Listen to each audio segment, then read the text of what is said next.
Hello, नमस्कार. मी ज्योती home कुक्समध्ये तुमच्या सर्वांचं स्वागत आहे. आज आपण करणार आहोत भोगीची भाजी. ही भाजी रोज बनत नाही. ही भाजी सणाला बनते आणि त्या सणाला भोगी असं म्हणतात, जो संक्रांतीच्या आदल्या दिवशी येतो. भोगी ही भाजी शेतात मिळणाऱ्या हंगामी भाज्यांपासून बनवलेली जाते. आज आपण या भाजी बनवण्यासाठी शेंगसोला घेतलेला आहे, पावटा, हरभरा, गाजर, शेंगदाणे, बटाटा, वांगी, वाटाणा. त्याचप्रकारे तुम्ही तुमच्या घरामध्ये असणाऱ्या अवेलेबल ज्या कोणत्याही भाज्या आहेत त्या तुम्ही याच्यामध्ये ॲड करू शकता. हंगामानुसार या भाज्यामध्ये तुम्ही चढउतार करू शकता. या भाजीचं प्रमाण घेताना तुम्ही तुमच्या आवडीनुसार कमी जास्त घेऊ शकता. त्याचबरोबर कांदा, टोमॅटो, लसूण, खोबरं, कोथिंबीर आणि तीळ घ्यायचे आहेत. हे साहित्य आपल्याला वाटण करण्यासाठी हवं आहे. आता आपण आपल्या ज्या भाज्या आहेत निवडलेल्या त्या सगळ्या तेलावरती वाफवून घेणार आहोत. वाफवून म्हणजे आपण परतून घेणार आहोत. त्यातील काही भाज्या जसं की वांगे, बटाटा आणि शेंगदाणे हे अवॉइड करून बाकीच्या सर्व ज्या भाज्या आहेत त्या सर्व तेलामध्ये परतून घ्यायच्या आहेत. या भाज्या 80 ते 90% इतक्यापर्यंत शिजल्या पाहिजेत, एवढ्या त्या परतून घ्यायच्या आहेत. आता काही लेडीज इथे ह्या भाज्या शिजवून सुद्धा घेऊ शकतात, परंतु शिजवल्यापेक्षा त्या परतल्यानंतर अधिक जास्त रुचकर आणि चविष्ट ही भाजी बनते. भाज्या परतताना त्याच्यामध्ये 1 चमचा मीठ घालावं, जेणेकरून भाज्या या लवकर शिजतील. भाज्या शिजत आहेत तोपर्यंत आपण इकडे वाटण करून घेऊ. त्यासाठी एक मिडियम आकाराचा कांदा हा तेलावरती छान परतून घेऊ. लाल कलर येईपर्यंत तो छान परतून घ्यायचा आहे. कांद्याबरोबरच आपल्याला टोमॅटोसुद्धा छान परतून घ्यायचा आहे. लसूण, खोबरं आणि कोथिंबीर ही सुद्धा छान तेलामध्ये परतून घ्यायची आहे. कोथिंबीरसुद्धा परतून घ्यायची आहे, जेणेकरून अजून जास्त छान हा भाजीला टेस्ट येते. तीळ हे छान लालसर होईपर्यंत, म्हणजे जोपर्यंत ते तडतडत नाही तोपर्यंत परतून घ्यायचे आहेत.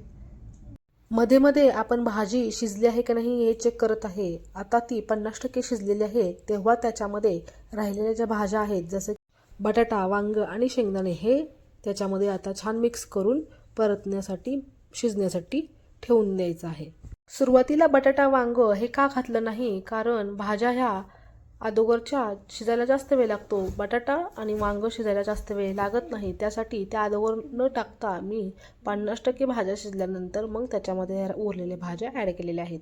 तुम्ही सुद्धा याच पद्धतीने भाजी करून बघा आणि तुमची भाजी किती चविष्ट होते हे नक्की मला कमेंट बॉक्समध्ये सांगा. आता भाज्या सर्व आपल्या शिजलेल्या आहेत आणि आता आपण त्याला एका प्लेटमध्ये काढून घेणार आहोत. भाज्या ह्या 80 ते 90% पर्यंत शिजवून घ्यायच्या आहेत, जेणेकरून आपली भाजी ही कच्ची राहणार नाही. आपल्या भाजीला एक छान वेगळी चव येणार आहे. त्याच कढईमध्ये थोडं तेल घेऊन आपण केलेलं वाटण हे परतून घ्यायचं आहे.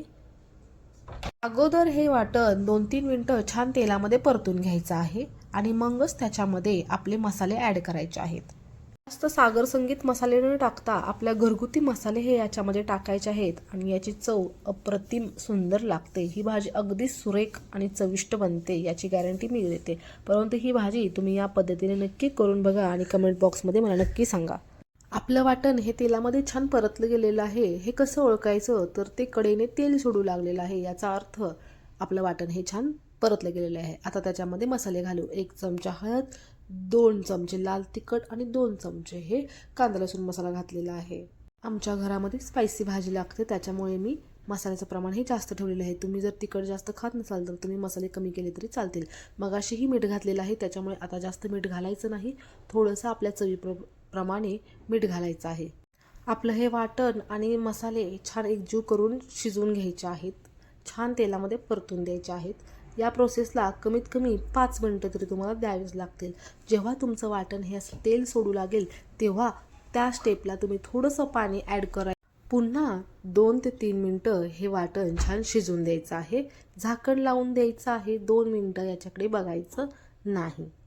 2 मिनटानंतर तुम्ही बघू शकता आपलं वाटण हे छान असं लालसर तेल सोडलेलं आहे आणि ते किती चमचमीत असं दिसत आहे.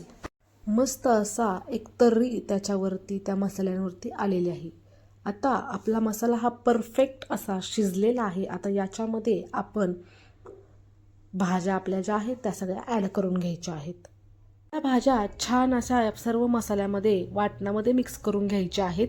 ज्या व्यक्तीला निरोगी आरोग्य हवं असेल त्याने वर्षभरातून किमान 3-4 वेळा तरी भोगीची भाजी ही खाल्लीच पाहिजे. किमान एकदा तरी त्याने ती खाल्लीच पाहिजे. 2 ते 3 मिनटं भाज्या या मसाल्यामध्ये छान अशा परतून घेतल्यानंतर मग आवश्यकतेनुसार तुम्हाला भाजी पातळ हवी आहे की घट्ट हवी आहे त्याच्यानुसार त्याच्यामध्ये आपल्याला पाणी ओतायचं आहे. तुम्ही जर पहिल्यांदाच ही भोगीची भाजी बनवत असाल तर नक्की या पद्धतीने बनवून बघा. तुमच्या घरच्यांना सर्वांना ही भाजी नक्की आवडेल. आपली भाजी आता शिजत आलेली आहे. आता त्याच्यामध्ये थोडासा गूळ घालायचा आहे. गुळाने एक वेगळीच चव, एक वेगळीच गोडी या भाजीला येते. भाजी आता पूर्णतः शिजलेली आहे. आता याच्यामध्ये तिळाचं कूट घालायचं आहे. जे मगाशी आपण तीळ भाजून घेतले होते त्याचं हे कूट आहे. भोगीची भाजी बाजरीची भाकरी, ज्वारीची भाकरी किंवा चपाती याच्यासोबत भन्नाट लागते. व्हिडिओ आवडला असेल तर नक्कीच चॅनेलला सबस्क्राईब करा.